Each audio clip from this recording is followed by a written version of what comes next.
सभी दोस्तों को नमस्ते। जय हिंद, वंदे मातरम, जय आर्यव्रत। दोस्तों, इस वीडियो को थोड़ा ध्यान से देखना और सुनना। बहुत महत्वपूर्ण बातें हैं और इस्लाम के जो शिक्षित नेता और मौलाना हैं क्या कह रहे हैं वो भी ध्यान से सुनना। मैं आपको बताता हूं। मेरे देशवासियों, इस देश में मुसलमान अपनी जनसंख्या बढ़ाकर क्या करना चाहते हैं? आप ये वीडियो देखिए, ये वीडियो ध्यान से देखिए।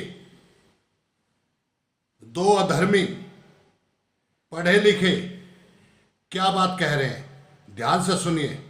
हिंदुस्तान हम मुसलमानों का वतन है। हिंदुस्तान अहले हदीस का वतन है। अरे सब चीज हमारा है, बताओ। असदुद्दीन साहब ने बिल्कुल ही सच कहा है कि हिंदुस्तान मुसलमानों का वतन है, हिंदुस्तान अहले हदीसों का वतन है और अल्हम्दुलिल्लाह हर मुसलमान अहले हदीस है। असद भाई की इस बात से मैं बिल्कुल मुत्तफिक हूं। अल्हम्दुलिल्लाह हिंदुस्तान मुसलमानों का वतन है, अहले हदीसों का वतन। आप लोगों ने ये वीडियो देखा, ओवैसी क्या कह रहा है, एक दूसरा मौलाना क्या कह रहा है। और मैं किसी बात को रखता हूं कुरान से तो कहते हैं कि नफरत फैला रहे हैं। क्या नफरत हम फैला रहे हैं? उधर आपने सुना होगा वो आजम खान क्या कह रहा है कि हमारे पूर्वजों ने गलती कर दी 1947 में, पूरा बंटवारा नहीं किया। अबे हरामखोरों, कौन रोक रहा है तुमको? कौन तुम्हारे हाथ पकड़ के रोक रहा है? जाइए जाइए ना पाकिस्तान, कौन रोक रहा है? अगर आपके पूर्वजों ने गलती करी, आपके पूर्वजों ने तो गलती पहले से ही करी है। जब वैदिक धर्म को छोड़ के इस्लाम कबूल किया जब भी गलती की। पर आपको यह नहीं पता गलती क्यों की, मजबूरी में की। इस्लाम के हिसाब से जो कुरान कहता है, किस हिसाब से आप लोग जो आपके पूर्वज जो मुसलमान बने हैं, वो आपने अपना इतिहास नहीं पढ़ा। कैसे मारा गया, काटा गया, डराया गया, भूखा रखा गया, क्योंकि गुलाम थे आप लोग सब। तो आप लोगों के पूर्वज जो है 2-2 किलो चावल में मुसलमान बने। और आज अपने पूर्वजों को छोड़कर, जो आपके पूर्वज थे, प्रभु श्री राम को आप छोड़कर, योगेश्वर कृष्ण को छोड़कर आज इस इस्लाम को उठाए फिर रहे हो। तुम तो सब पढ़े लिखे हो और गलती बताते हैं बेचारों की, अनपढ़ मुसलमानों की। अनपढ़ मुसलमान खतरा नहीं है, या जो बेचारे मेहनत मजदूरी कर रहे हैं वो मुसलमान खतरा नहीं है। उनको तो ये पढ़े लिखे लोग ये बहकाते हैं, ये उनको गुमराह करते हैं। जैसे अल्लाह को जो है शैतान ने गुमराह कर दिया था कुरान के हिसाब से, तो ये उनको गुमराह करते हैं। और मरता कौन है? जब झगड़ा फसाद होता है तो वही गरीब आदमी मरते हैं। इनमें से कोई नहीं मरता। ओवैसी खानदान में कोई नहीं मरने वाला है, आजम खान के खानदान में कोई नहीं मरने वाला है। मेरा कहने का मतलब, मैं मेन बात पर आ जाता हूँ। कहने का मतलब ये है कि जनसंख्या क्यों बढ़ाना चाहते हैं देश में, देश का इस्लामीकरण करने के लिए। और खुद जो ओवैसी एक पार्टी का नेता है, वो दूसरा मौलाना है, वो आपने वीडियो सुना, वो देखे क्या कह रहा है। कह रहा है ये देश मुसलमानों का है, अहले हदीस का ये देश है, अहले हदीस का ये देश है। दूसरा मौलाना जो है वो ओवैसी को सपोर्ट कर रहा है। ये सब आज से नहीं, पूरी दुनिया में यही हो रहा है। और हिंदू सेकुलर सेकुलर सेकुलर का पढ़ा लिखा हिंदू जैसे पढ़ लेता है, सब उन कहता नहीं सब भाई भाई हैं, सब बराबर है। भाई भाई है जब तो तुम्हारा मंदिर बनने दिया, तुम्हारा राम मंदिर बनने दिया। राम के देश भर कहते हैं मौलाना, अरे हम तो राम को जो है इमाम हिंद कहते हैं, हमारे तो इमाम हिंद है राम। और जब मंदिर बनाने की नौबत आती है, ये कांग्रेस और कांग्रेस के जो हिंदू सेकुलर हिंदू हैं, वही लोग जो है मंदिर में रोड़ा अटकाते हैं, कहते हैं हमारे पूर्वजों ने गलती कर दी। अरे तुम्हारे पूर्वजों ने तो गलती करी है, तुम्हारे पूर्वजों ने तो गलती जब से करी जब तुमने इस्लाम कबूल किया। खैर मैं ये नहीं कह रहा क्यों कबूल किया, चूंकि हर आदमी आज़ाद है, हर आदमी की अपनी जो है एक निजी सोच है, वो पूजा पत्ती कोई भी कर सकता है, ये मेरे देश का कानून भी कहता है।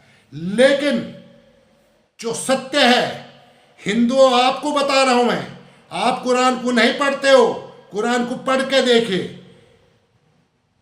इस्लाम की नजरों में भारत जो है दारुल हरब है।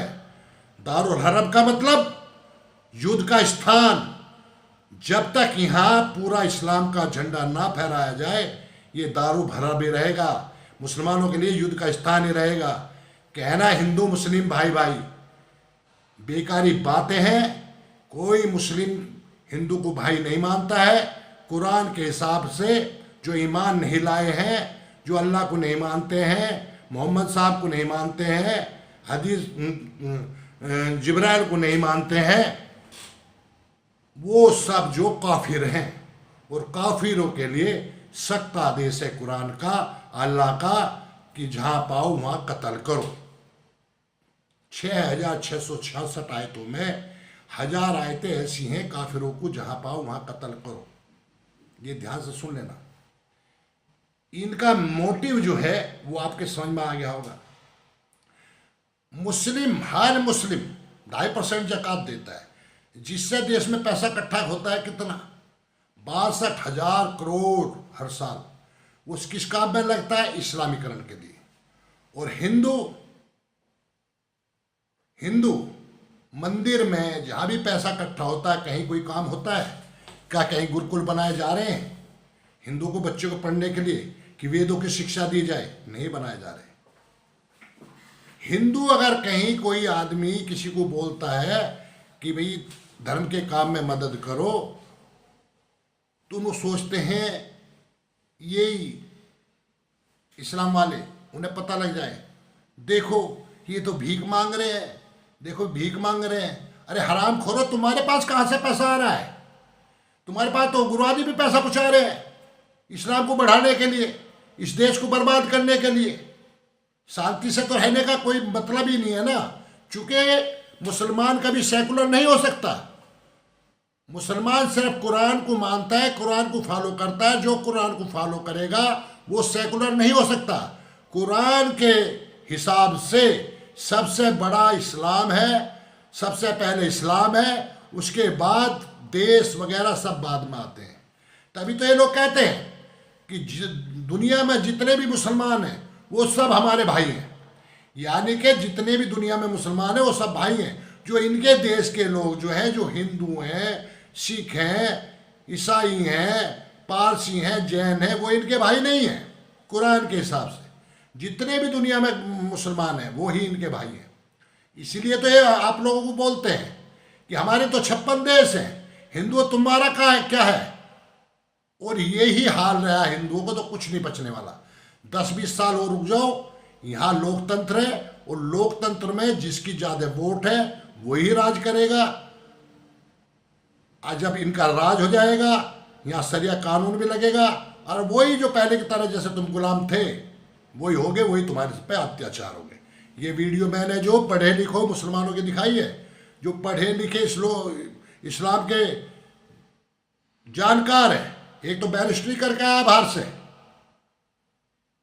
बैरिस्ट्री करके आया बाहर से। हर मुसलमान की यही सोच है जो कुरान को पढ़ता है। और अल्लाह खुद कहता है ए मोहम्मद, इन मुसलमानों को उकसा, तुम 20 हो तो 100 काफिरों पे भारी हो, और 100 हो तो 200 पे भारी हो। इस बात को, मेरी बात को गलत कहते हैं ना। सारी बात कुरान से, अपनी तरफ से मैंने कुछ नहीं कहा है, किसी मैंने जो है को ना उल्टा बोला है। कुरान कह रहा है, ये कुरान।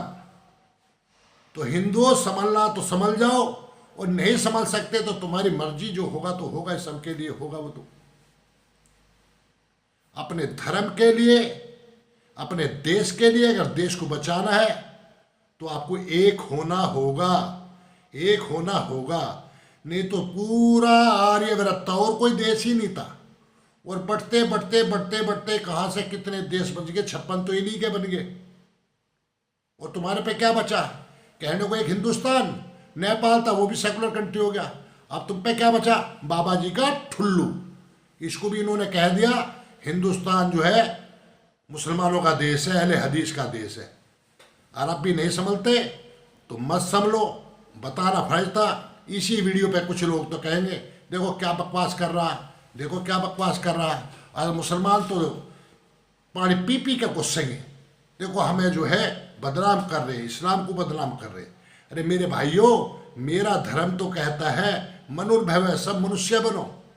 वेदों में तो कहीं भी हिंदू मुस्लिम सिख ईसाई है ही नहीं, सब मानवता की बात है। और कुरान कुरान कहता है मेरा इस्लाम बढ़े, इस्लाम को बढ़ाओ। बाइबल ईसाई कहते हैं मेरा ईसाई बढ़े, ईसाई को बढ़ाओ। कहीं वेदों में देखा इस तरह की बात?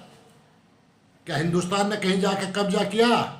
क्या हिंदुओं ने किसी को जाकर बांटा कि मेरा देश दे दो? अपना ही कटते चले आ रहे, कटते चले आ रहे, कटते चले आ रहे। और आपके भारत माता का ये जो भी बचा हुआ है ये भी देखना, 8 जगह तो हो चुका है। कश्मीर का हाल देख लो, 1990 में पंडितों को कैसे मार मार के भगाया, बहन बेटियों के साथ कैसे बलात्कार किया, मस्जिदों से आवाज आती थी इन्हें काफिरों को मारो, या तो ये भाग जाएंगे नहीं तो इनकी औरतों को रख लो और आदमियों को काट डालो। ये कश्मीर की बात है। और आज तक उनके ऊपर एक केस भी दर्ज नहीं हुआ है। जिन लोगों ने वहां कश्मीरियों को मारा था, बहनों का बलात्कार किया था, सारी प्रॉपर्टियों पे सब पे कब्जा कर लिया, सब पे। हिंदू कह रहे ना ये प्रॉपर्टी बना रहे, तुम्हारी नहीं है, सब उन्हीं की है। वो खुश हो रहे हैं अंदर अंदर, बना लो हिंदुओं, एक दिन तो ये हमारा ही होगा। दोस्तों अगर मेरी बात ये अच्छी लगे तो ये दोनों पढ़े लिखे जो कहते हैं ना पढ़ा लिखा मुसलमान से कोई खतरा नहीं है, सबसे बड़ा खतरा पढ़े लिखे मुसलमान से ही है। बेचारे गरीब जो अनपढ़ मुसलमान हैं उनसे खतरा नहीं। वो गांव में जाके देखिए, बेचारे सब एक साथ रहते हैं, हम सब उनके साथ रहते हैं, मिलते हैं। लेकिन ये बड़े जितने भी पढ़े लिखे जैसे जो मुसलमान बता रहे हो ना, ये ही नाश लेंगे इस देश का। पहले जिन्ना अनपढ़ था, क्या जिन्ना को नहीं देखा आपने? जिन्ना अनपढ़ था, बांट के ले गया, काट दिया देश को, भारत माँ के टुकड़े कर दिए। और आगे भी होंगे। अगर हिंदू नहीं जगे, जग जाओ जग जाओ जग जाओ। हम ये नहीं कह रहे किसी को मारो, किससे नफरत करो। तुम इकट्ठे रहोगे, ताकतवर रहोगे, तभी मुकाबला कर सकोगे, नहीं तो नहीं कर सकोगे। और हाँ, एक बात और कहना चाहूंगा, जितने भी धार्मिक स्थल जैसे मंदिर आदि में पैसा चढ़ावा आता है, सरकार को चाहिए कि वह सारा धन गुरुकुल, अस्पताल आदि खोलने में लगाए। स्वास्थ्य, शास्त्र व शस्त्र की ट्रेनिंग हर हिंदू को मिले और देश का हर बच्चा अपनी संस्कृति को पहचाने और गर्व करे। जैसे पहले गुरुकुल प्रणाली थी वैसे ही दोबारा से चलाई जाए। इससे जाति पाति का भेद मिट जाएगा, क्योंकि जब वेद आदि का अध्ययन करेंगे तो ज्ञान बढ़ेगा और जाति पाति का भेद समाप्त होगा और मेरा देश फिर से विश्व गुरु बनेगा। आपकी अपने इलाके के, क्षेत्र के नेताओं से ये अपील करनी चाहिए कि आपके इलाके के जो भी नेता, एमएलए, एमपी हैं, उनको सबसे पहले बात यही कहिए कि भाई मेरे इलाके में गुरुकुल खुले, ताकि मेरे बच्चे जो हैं अपनी संस्कृति को जान सके, अपने धर्म को जान सकें, वेदों का ज्ञान कर सकें। क्योंकि जब ज्ञान ही नहीं होगा, अपनी संस्कृति को जानेंगे ही नहीं, तो दूसरे आके हावी होंगे, वो आपको कन्वर्ट करेंगे, वो आपको कन्वर्ट करेंगे।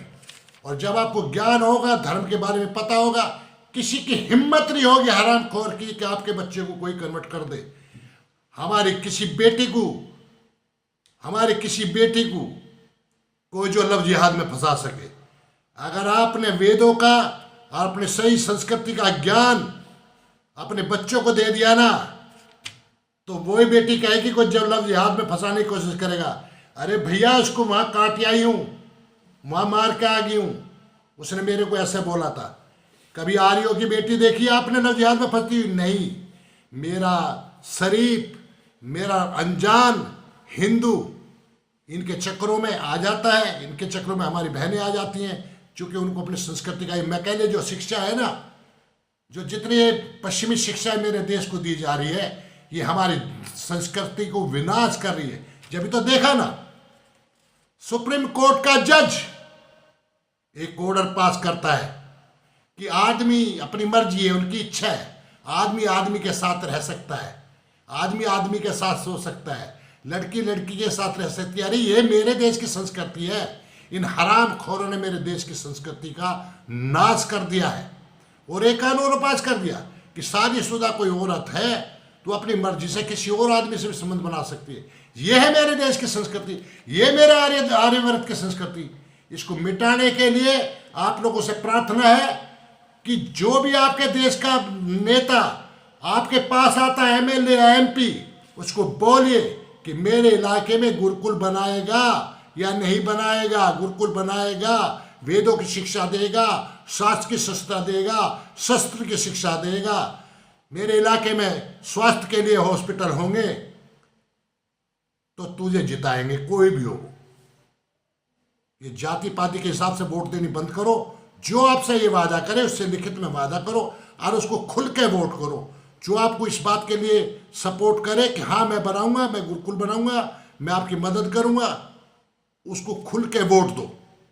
जैसे कि अब भी देख रहे होगे, गाय माता के लिए जब से ये वो चला है, तो अब क्या है, जो बछड़े, जो गाय दूध नहीं देती, जो गाय जो है बच्चा पैदा नहीं करती, उनको ऐसे ही खुला छोड़ देते हैं। किसान परेशान है। उनसे कहिए नेताओं से कि हर इलाके में एक गौशाला बनाए। जो कोई धार्मिक विचारों का आदमी है वो उस गौशाला का देखभाल करे। अरे गाय माता का मूत्र और उसका गोबर ही इतना है, कीमती है कि किसी को और कुछ देने की जरूरत ही नहीं है। उसी के गोबर के खाद से जो है उसके चारे का पूरा रहने का, सहने का इंतजाम हो जाएगा। मेरे दोस्तों, ये बात रह गई थी, ये इसलिए मैं दोबारा आपको बता रहा हूँ।